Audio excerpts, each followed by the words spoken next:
Hello दोस्तों, कैसे हैं आप सब। उम्मीद करते हैं कि ठीक ही होंगे। हम लोग क्लास 10th का बायोलॉजी का पहला चैप्टर पढ़ रहे थे, जैव प्रकरण। पहला और दूसरा वीडियो जो है वो अपलोड हो गया है और जो है कि ये तीसरा वीडियो है। तो पहले हम लोग जो है जैव प्रकरण क्या होता है और मनुष्य का जो यानी इंसान का जो शरीर है, जीव का जो शरीर है ना, किससे बना हुआ है, और उसके बाद जो है पोषण के बारे में भी ये दोनों जो है पिछले दोनों वीडियो में इस पर थोड़ा थोड़ा बात कर चुके हैं।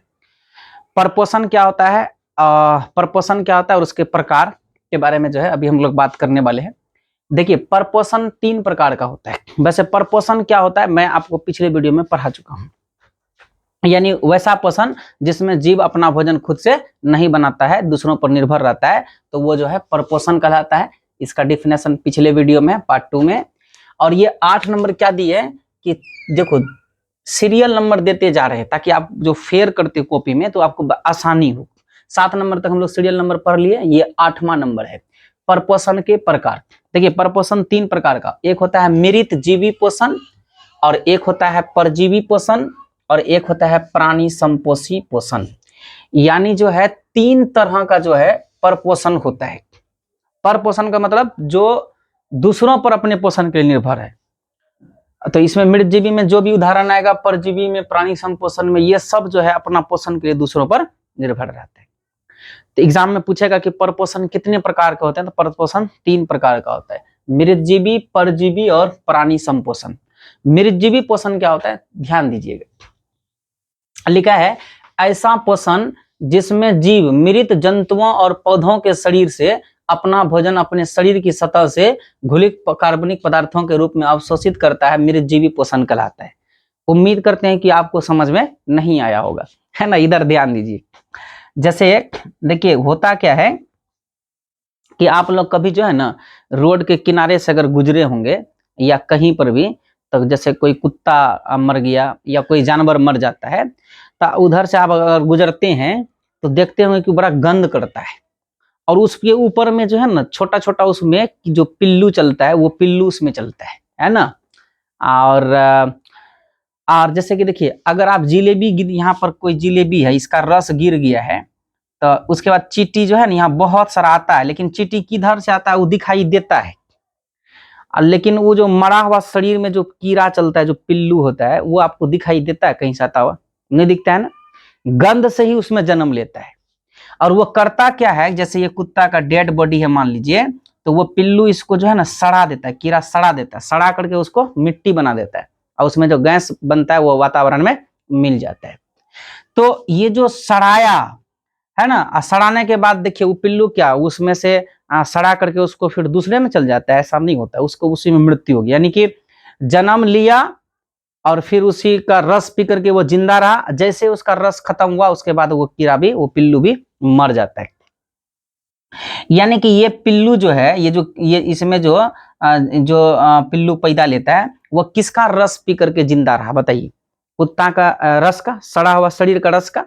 तो जो पौधे का, ध्यान रखिएगा कि जैसे मान लीजिए कि पौधा या कोई भी जीव जंतु, कोई भी जंतु, ठीक है, चाहे गाय हो, भैंस हो, बकरी हो, कुत्ता हो, बिल्ली हो, कोई भी जंतु या पौधा, अगर ये सड़ेगा और सड़ने के बाद जो रस बनेगा, सड़ने के बाद जो रस बनेगा, और वही रस को जो पिएगा, है ना, पिएगा, तो वो कहलाएगा मृत जीवी। वो क्या कहलाता है बेटा? मृत जीवी। जैसे गाय हो गया, गाय सड़ गया, सड़ने के बाद जो उसका रस बनता है, वो रस जो पिएगा वो मृत जीवी कहलाएगा। और कुत्ता मर गया, मरने के बाद जो उसका रस पिएगा वो मृत जीवी हो गया। पौधा है, पौधा एकदम सड़ गया, है ना, कहीं पर आप गड्ढा में कोई पौधा है उसको रख दिए, उसका पत्ती सड़ गया, टहनी है ना सड़ गया, उसका जो रस होता है, और जीव जंतु के मरे हुए शरीर का जो रस होता है, पौधा और जंतु का मरे हुए शरीर का, ध्यान रखिएगा, मरे हुए शरीर का, है ना, पौधा हो या कोई जंतु हो, और उसका अगर मरा हुआ शरीर है ना, पौधा और जंतु का अगर कैसा शरीर है, मरा हुआ शरीर है, और मरा हुआ शरीर को और एकदम सड़ा करके और उसका रस पी करके जो जिंदा रहता है, उसी को हम लोग क्या बोलते हैं बेटा? मृतजीवी बोलते हैं।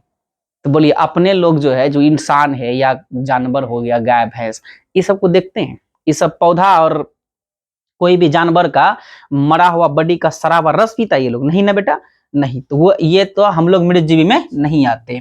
तो बोलिए मृतजीवी कौन है? वही यहाँ पर लिखा हुआ है। तो आपको थोड़ा समझ में आ गया होगा कि मृतजीवी वो है जो पौधा और जंतु के मरे हुए शरीर का मरे हुए शरीर को सड़ा और गला करके उससे अपना भोजन प्राप्त करता है, उसको मृतजीवी कहेंगे। और इस प्रकार का पोषण कहलाएगा मृतजीवी परपोषण। ठीक है, अब यहां ध्यान दीजिएगा, वही बात यहां पर लिखा हुआ है, ऐसा पोषण जिसमें जीव, यानी जीव जो है मृत जंतुओं यानी मरे हुए जंतुओं मतलब गाय भैंस बकरी है ना, इसमें सब, और पौधों के शरीर से अपना भोजन अपने शरीर की सतह से घुलित कार्बनिक पदार्थ के रूप में अवशोषित करता है, अवशोषित मतलब सोखता है। जैसे कि मान लीजिए कि ये जो है ना, एक कटोरा है मान लीजिए, है ना, ये इस तरह से एक कटोरा है मान लीजिए, इसके अंदर पौधा और जो है कोई भी जानवर का सड़ा हुआ मान लीजिए रस है। तो इसी रस में जो जीव घुलट घुलट करके, समझे कि नहीं, और अपना जो है पोषण करता है ना, और तो वही कहलाएगा मृतजीवी परपोषण। ठीक है, यानी कि अगर आपको ये डिफिनेशन याद नहीं होगा और आपको समझ नहीं आ रहा है तो आप ये डिफिनेशन लिख सकती हैं, है ना, ये डिफिनेशन आप लोगों को समझ आसानी से आ जाएगा। देखिए, वैसा पोषण जिसमें जीव अपना भोजन दूसरे जीवों के मरे हुए शरीर को सड़ा गला करके प्राप्त करता है, तो उसे ही मृतजीवी पोषण कहते हैं। ठीक है, तो ये देखिए दो प्रश्न बनेगा, एक कि मृतजीवी किसे कहते हैं, तो जो सड़े गले पदार्थों से अपना भोजन प्राप्त करता है तो वो मृतजीवी हो गया, और इस प्रकार का जो पोषण है ये मृतजीवी पोषण कहलाता है। आप ध्यान दीजिएगा प्रश्न पर एग्जाम में कि मृतजीवी किसे कहते हैं ये पूछा है, या मृतजीवी पोषण किसे कहते हैं कि ये पूछा है। अगर मृतजीवी पोषण बोलेगा तो आपको वैसा पोषण जिसमें जीव अपना भोजन दूसरे जीवों के मरे हुए शरीर को सड़ा गला कर प्राप्त करता है उसे मृतजीवी पोषण कहते हैं, आपको ये लिखना है। अगर पूछेगा कि मृतजीवी किसे कहते हैं तो दूसरे जीवों को सड़ा गला करके भोजन प्राप्त करने वाले को ही मृतजीवी कहते हैं। तो बोलिए इंसान, गाय भैंस बकरी बिल्ली, है ना, ये सब जो है किसी भी पौधा या किसी भी जंतु के मरे हुए शरीर का जो सड़ा हुआ रस होता है वो तो नहीं पीता है बेटा, तो ये सब जो है मृतजीवी में नहीं आएगा। तो मृतजीवी में आएगा कौन, उदाहरण में क्या क्या होगा, तो अब इसका उदाहरण में देखो, आप ध्यान रखना, मृतजीवी पोषण का ये डिफिनेशन और ये डिफिनेशन में से कोई एक ही एग्जाम में लिखना है, जो आपको अच्छा लग रहा है वो लिख देना है, और उदाहरण में आपको लिखना है कवक, ठीक है, और बैक्टीरिया और प्रोटोजोआ, ये तीन आप उदाहरण में लिख दीजिएगा। प्रोटोजोआ इसका मतलब इसी में आता है, अमीबा पैरामीशियम ये सब इसके अंदर आता है, और बैक्टीरिया तो आप लोग जानते हैं अपने शरीर के अंदर बहुत सारा बैक्टीरिया होता है, कुछ लाभदायक होता है कुछ हानिकारक होता है। और ये जो कवक है और ये कवक, ये तीनों आप उदाहरण में लिख दीजिएगा। लेकिन कहिएगा कि सर हम लोग पढ़े हैं कि गोबर छत्ता जिसको मशरूम बोलते हैं वो भी तो, और ईस्ट भी तो, यहाँ देखिए यहाँ लिखे ना, अन्य उदाहरण में ईस्ट और मशरूम लिखे, ऐसा क्यों लिखे? अगर एग्जाम में आपसे पूछेगा कि दो उदाहरण दीजिए तो आप ये दोनों भी लिख सकते हैं, लेकिन ये वाला और ये वाला नहीं लिखिएगा, क्योंकि ईस्ट और मशरूम जो है ये जैसे एक विद्यालय के अंदर दो कमरा है तो पूछेगा, जैसे मान लीजिए एक विद्यालय है और उसके अंदर दो रूम है, एक ये और ये, तो बोले इस विद्यालय का नाम और इस विद्यालय का नाम अलग अलग हो जाएगा, दोनों तो एक ही विद्यालय हुआ ना, तो या तो इस दोनों रूम में पढ़ने वाले छात्र अलग अलग हो जाएंगे, नहीं, एक ही विद्यालय का दो रूम है। तो उसी प्रकार जो है बेटा यहाँ पर कवक जो है, कवक के अंदर ही ईस्ट और मशरूम भी आ जाता है, तो इसलिए ये बात का थोड़ा सा ध्यान रखिएगा। और प्रोटोजोआ में अमीबा पैरामीशियम वगैरह आएगा और बैक्टीरिया, तो जब ये दोनों लिखिएगा तो इसको नहीं लिखिएगा उदाहरण में। तो बात अच्छे से समझ में आ गया होगा। तो मृतजीवी पोषण किसे कहते हैं? वैसा पोषण जिसमें जीव अपना भोजन दूसरे जीवों के मरे हुए शरीर को सड़ा गला कर प्राप्त करता है उसे मृतजीवी पोषण कहते हैं। उदाहरण में कवक, बैक्टीरिया और प्रोटोजोआ लिख दीजिएगा, और उसके बाद अन्य उदाहरण में ईस्ट और मशरूम भी याद रखिएगा। अच्छा आप बताइए आप लोग कि खमीर जो है, खमीर किसको बोलते हैं? देखिए ईस्ट जो है ना बेटा ये अंग्रेजी शब्द है, इसी को हिंदी में खमीर बोलते हैं। तो खमीर भी अगर पूछेगा कि खमीर में कौन सा पोषण पाया जाता है तो आप याद रखिएगा कि खमीर के अंदर भी जो है मृतजीवी पोषण ही होता है। इसके अलावे जो है यहाँ पर एक मशरूम है। देखिए मशरूम को ही बोला जाता है गोबर छत्ता। आप ध्यान रखिएगा, मशरूम बोलिए अंग्रेजी में और हिंदी में हो गया आपका गोबर छत्ता, है ना, गोबर छत्ता। गोबर छत्ता इसको बोलते हैं। इसको कुकुरमुत्ता भी कहा जाता है ना, ये थोड़ा ध्यान रखिएगा। तो ये सब मृतजीवी पोषण के बारे में हो गया बेटा। अब आते हैं हम लोग दूसरा, परजीवी पोषण क्या होता है, अब इसको समझते।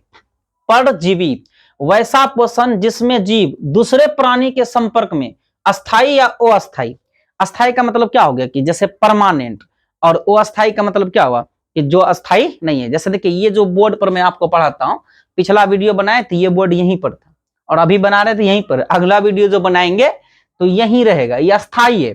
लेकिन ये मार्कर मैं पढ़ा करके ये टेबल पर रख देता हूं, कभी नीचे गिर जाता है, कभी मैं जो है इसको दराज में रख देता हूं, कभी बैग में रख देते हैं। तो ये जो है ना अस्थाई नहीं रहता है, मतलब ये इधर उधर होते रहता है। अस्थाई कौन है? ये तो अस्थाई वो अस्थाई वैसे आप लोग जानते होंगे, है ना। तो वैसा पोषण जिसमें जीव दूसरे प्राणी के संपर्क में अस्थाई या वो अस्थाई रूप से रह करके उससे अपना भोजन प्राप्त करता है, तो वैसा पोषण ही क्या कहलाएगा? परजीवी पोषण कहलाएगा। जैसे में देखिए खटमल का बात करते हैं। खटमल जो है ना, खटमल समझते हैं कि नहीं आप लोग? जी, चौकी में और खटिया वगैरह में ये रहता है ना, पलंग में। तो वो तो अगर आप रात में सो जाइएगा तो सोने के देखिए अपने लोग कमाते हैं, कमा करके सब चीज खरीद कर लाए, है ना, भोजन बनाए, खाते हैं, इतना सा भोजन करते हैं, इतना सा खून शरीर में बनता है। और उसके बाद जब हम लोग सोते हैं तो इस जो खटमल है ये पलंग के अंदर में से या तकिया में है तो उसमें से या जहां भी ये छिपा रहता है वहां से निकलेगा और आ करके आपका शरीर का वो खून पिएगा और खून पीकर ही चल जाएगा। तो बताइए ये अपना भोजन जो है, अच्छा अस्थाई रूप से रहता है वो अस्थाई रूप से ये खटमल आता है ना, पीकर चल जाता है, मतलब वो अस्थाई रूप से। तो बोलिए हम लोग मान लीजिए एक प्राणी है ही वैसे भी, और खटमल आया हम लोगों के संपर्क में, जहां उसको अच्छा एकदम लगा और वहां से खून खींच करके वो चल जाता है पी करके। तो ये क्या कहलाएगा? खटमल परजीवी पोषण। एक होता है जू, जो ना होता है ढीला वगैरह जो होता है माथा में, ये तो अस्थाई भी रहता है, माथे में रह जाता है, ये इसमें बाल में रह करके हम लोग खाते पीते हैं और उसके बाद जो है आराम से ही हम लोगों का शरीर का बना हुआ खून को चूस करके जो है ये जिंदा अपना रहता है। इसके अलावे जो है कृमि वगैरह जो होता है, जोंकटी होता है ना पेट के अंदर में, एक वो होता है कि पेट में वो तो परमानेंटे रहता है, कभी कभी देखते हैं टॉयलेट के साथ बाहर निकल जाता है और उसका लोग दवाई भी खाता है। तो एक जोंक होता है पेट के अंदर रहता है, हम लोग जो खाते पीते हैं उसी में से वो अपना भी जो है एकदम से जुगाड़ कर लेता है और आराम से रहता है, तो एकदम परमानेंट रहता है। तो ये जो जोंक हो गया, खटमल हो गया, जू हो गया, या मच्छर भी देख लीजिए, मच्छर भी जो है कि दूसरे प्राणी के संपर्क में जाता है और उसके पास जाकर के उसके शरीर पर बैठ के उसका शरीर से खून एकदम खींच करके अपना जो है पेट भर लेता है। तो ये सब क्या हुआ? तो ये सब हुआ परजीवी परपोषण का उदाहरण, यानी कि ऐसा पोषण जिसमें जीव दूसरे प्राणी के संपर्क में अस्थाई रूप से या वो अस्थाई रूप से रह करके उसी से अपना भोजन प्राप्त करता है, तो उसको बोलेंगे परजीवी पोषण। ठीक है, जैसे देखिए एक होता है अंतः परजीवी, एक होता है बाह्य परजीवी। अंतः परजीवी का मतलब होता है कि जो शरीर के अंदर में रह करके अपना भोजन करता है उसको बोलेंगे अंतः परजीवी। जैसे देखिए यहाँ टेप वर्म हो गया और प्लाज्मोडियम हो गया, ये अंतः परजीवी हो गया। और बाह्य परजीवी किसको बोलेंगे? तो मच्छर हो गया और खटमल हो गया, ये जो है ना बाह्य परजीवी है, क्योंकि ये बाहर से आता है खटमल में, खून पिएगा उसके बाद चल जाएगा। और उसके बाद मच्छर भी जो है ये बाह्य परजीवी होता है, ये बाहर से आता है अपने शरीर में बैठ करके खून पी करके ये भी चल जाता है। लेकिन ये टेप वर्म और प्लाज्मोडियम जो है, ये प्लाज्मोडियम ही बेटा जिससे मलेरिया बुखार पकड़ता है ना, तो ये वही है। तो प्लाज्मोडियम, टेप वर्म हो गया, झोंक हो गया, ये सब अंतः परजीवी है, ये शरीर के अंदर रह करके अपना भोजन प्राप्त करता है किसी जीव के शरीर के अंदर में। और बाह्य परजीवी मतलब जो बाहर से आता है और अपना भोजन प्राप्त करके रफो चक्कर हो जाता है। तो ये अंतः परजीवी का उदाहरण और ये बाह्य परजीवी का हो गया। अच्छा, ये जो परजीवी में ना, ऐसा नहीं कि केवल जंतुओं में परजीवी होता है। जू और खटमल जो है ये दूसरे प्राणी के संपर्क में अस्थायी और अस्थायी रूप से रह करके जो है अपना भोजन प्राप्त करता है। एक पौधा भी आप याद रखिएगा, ये भी परजीवी होता है, ये इसका नाम है अमरबेल। ये अपना भोजन अपने से तैयार नहीं करता है, दूसरे पौधे के संपर्क में आता है और वो जो भोजन तैयार करता है उसी में से ये अपना अपना भी काम चला लेता है। तो ये जो अमरबेल का पौधा है ये भी परजीवी पोषण ही इसमें होता है। तो आपको परजीवी पोषण समझ में आ गया होगा। वैसा पोषण जिसमें जीव दूसरे प्राणी के संपर्क में अस्थायी अवस्थायी रूप से रह करके उससे अपना भोजन प्राप्त करता है, परजीवी पोषण कहलाता है। उदाहरण में जो है आप कवक, जीवाणु, अमरबेल, खटमल, जो गोलकृमि इत्यादि इतना लिख दीजिएगा। और यहां से जो ये वाला स्टार और ये वाला, ये 3 स्टार जो है मैंने आप लोगों का कंसेप्ट के लिए और ऑब्जेक्टिव के लिए पढ़ाया हूं। ये सब चीजें जो है ना आपको मेंशन नहीं करना। अगर पूछेगा परजीवी प्रपोषण क्या, तो ये परिभाषा लिख करके और उसके बाद ये उदाहरण सिर्फ लिख दीजिएगा, इधर लिखने का आवश्यकता नहीं है। ये ऑब्जेक्टिव के लिए और आपका कंसेप्ट के लिए मैंने इधर बता दिया। अब आप कहिएगा कि सर एक बात बताइए, इधर भी देखते हैं कवक है, इधर भी देखते हैं जीवाणु है ना परजीवी पोषण के उदाहरण में, और मृतजीवी में भी आप कवक लिख के रखे, बैक्टीरिया इसी का हिंदी होता है जीवाणु, है ना। तो ये देखिए दोनों इधर भी है, ये दोनों इधर भी है ना। देखिए बहुत सारा, जैसे मैंने अभी एक स्कूल का लिया कि एक स्कूल के अंदर में बहुत सारा कमरा होता है। एक कमरा तो नहीं होता बेटा, 8 कमरा है और 8 कमरा में अलग अलग वर्ग जो है अलग अलग क्लास की पढ़ाई होता है ना। वैसे करके ये कवक में बहुत सारा है ना, इसका भी जो है उपजाति है समझिए। अब बैक्टीरिया में भी बहुत सारा बैक्टीरिया है, तो कुछ बैक्टीरिया होता है, कुछ कवक होता है जिसमें मृतजीवी पोषण होता है, और कुछ कवक और कुछ जीवाणु बैक्टीरिया ऐसा है जिसमें परजीवी पोषण होता है, समझे ना जी। बस यही बात है, इसीलिए दोनों में जो है ना ये आया हुआ है। तो चलिए, तो परजीवी आप लोगों को समझ में आ गया होगा। अब आते हैं हम लोग प्राणी संपोषी समझते हैं। अच्छा, एक बात और ध्यान दी आप लोग, मृतजीवी पोषण में क्या था कि जो जीव मृतजीवी पोषण वाला जो जीव होता है वो अपना भोजन तरल के रूप में प्राप्त करता है। मतलब पहले उसको गला देता है, जैसे कि मान लीजिए कोई पिल्लू है, कुत्ता पर लगा हुआ देखते हैं ना, एकदम सड़ा हुआ कुत्ता पर पिल्लू होता है, वो अपने अंदर से पहले पाचक रस बाहर निकालता है और निकाल करके उसको पहले सड़ा देता है, सड़ा करके तब ओकरा पर इसे आराम से घोलटाता है, सला एकदम से मस्त हो जाता है कि नहीं। तो ये जो है ना तरल के रूप में इसमें पोषण होता है। परजीवी में भी क्या होता है बताइए, ये जो खटमल हो गया, ये जो हमारा शरीर से हम लोग खून खींचता है, और उसके बाद जो है जू हो गया, ये सब क्या है बेटा, ये भी तरल के रूप में खून पीता है ना। तो खून भी तो बताइए द्रव है, तो ये तरल के रूप में हुआ, तो ये भी तरल के रूप में होता है। तो परजीवी भी जो अपना पोषण प्राप्त करता है तो ये तरल के रूप में प्राप्त, कंसेप्ट की यहां लिख रहे हैं बेटा, है ना, तरल के रूप में। लेकिन प्राणी संपोषी पोषण में हम लोग आते हैं ना, इंसान, गाय, भैंस, मेढक, मनुष्य, ये सब आता है। ये सब क्या है तो बोलिए, केवल हम लोग देखिए तरल पदार्थ भी खाते हैं, जैसे कि दाल हो गया, है ना, पानी हो गया, दूध हो गया, ये सब तो लेते ही हैं। लेकिन हम लोग ठोस पदार्थ भी तो खाते हैं, जैसे कि भोजन के रूप में प्राप्त करते हैं, जैसे रोटी हो गया, सब्जी हो गया, चावल हो गया, ये तो ठोस है। तो ये जो प्राणी संपोषण है बेटा, अच्छा बताओ, प्राणी संपोषण में मेढक आता है, मनुष्य आता है, क्योंकि इसमें जो आएगा, जैसे देखो अमीबा, मेढक, मनुष्य, ये सब है, तो इसमें कौन सा पोषण पाया जाएगा, तो प्राणी संपोषण पाया जाता है ना। और ये अपना भोजन जो है ठोस या तरल के रूप में, जिस तरह से जंतु भोजन ग्रहण करता है उसी विधि द्वारा ये अपना भोजन ग्रहण करता है।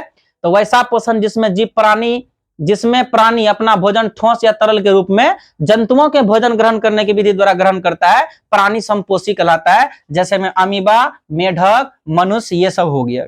तो कहेगा सर ये तीनों में से ये तो अच्छे से समझ गए कि सड़े गले जो है चीजों से भोजन प्राप्त करता है, ये दूसरे प्राणी के संपर्क में अस्थायी अस्थायी रूप से रह करके तरल के रूप में अपना भोजन प्राप्त करता है। अब प्राणी संपोषी में देखिए क्या अंतर है, इसमें जो भी जीव आएगा बेटा उसके अंदर जो है ना जटिल यौगिक, यानी जो भोजन खाएगा ना तो वो भोजन एंजाइम की सहायता से छोटे छोटे टुकड़ों में टूटता है और पचता भी है, ठीक है।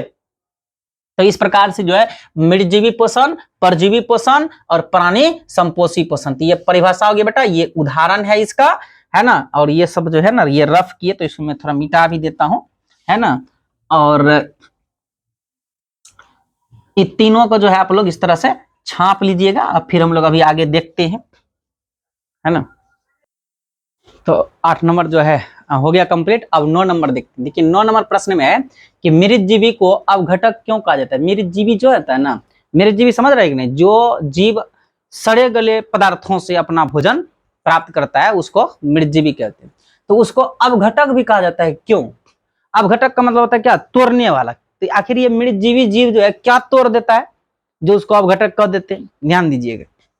जैसे मैंने अभी कहा ना कि मान लीजिए रोड पर ये मरा हुआ कुत्ता पड़ा है, ठीक है, और इसमें जो है यहाँ पर मृतजीवी इसमें पैदा लेता है, समझे कि नहीं, और मृतजीवी पैदा लेकर के अपने शरीर से जो है पाचक रस निकाल करके इसको सड़ाता है, और सड़ा करके और उसके बाद जो रस बनता है ओकरे पर घोलट घोलट के जो है ना, उलट पुलट के अपना ये भोजन प्राप्त करता है, और रस खत्म, फिर इसका मृत्यु भी हो जाता है।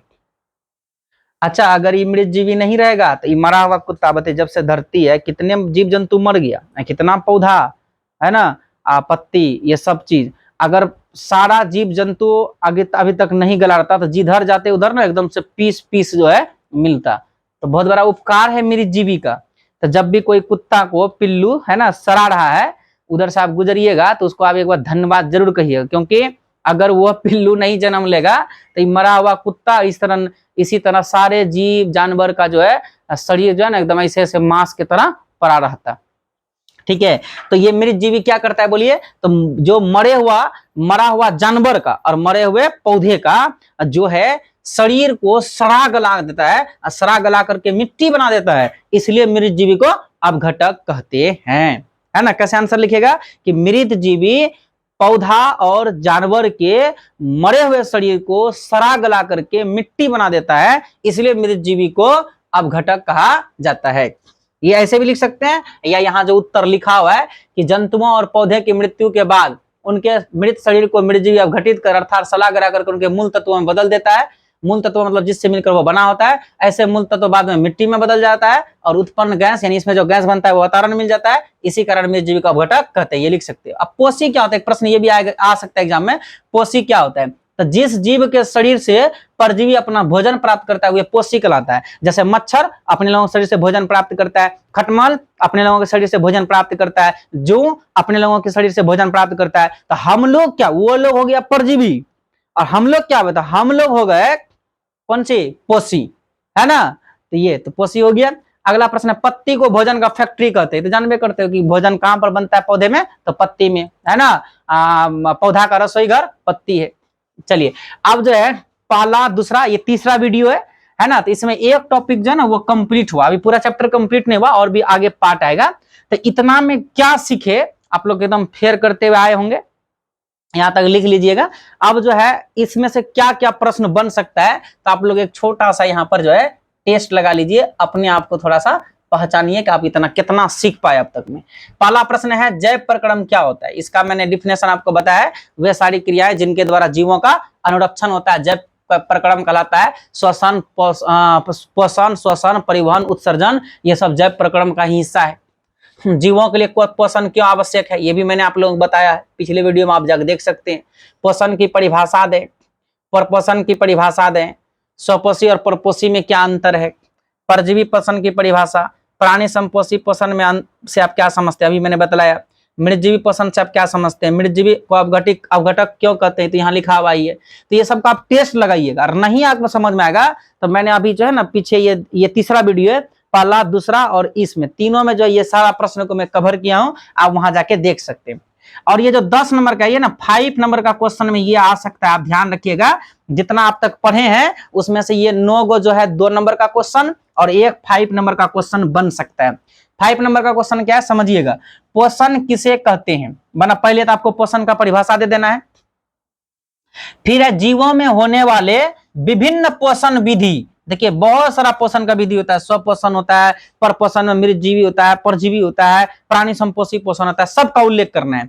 यहाँ देखिए तो पहले पोषण किसे कहते हैं, तो पोषण का परिभाषा लिख देना है, और जीवों में होने वाले विभिन्न पोषण विधि का उल्लेख करें।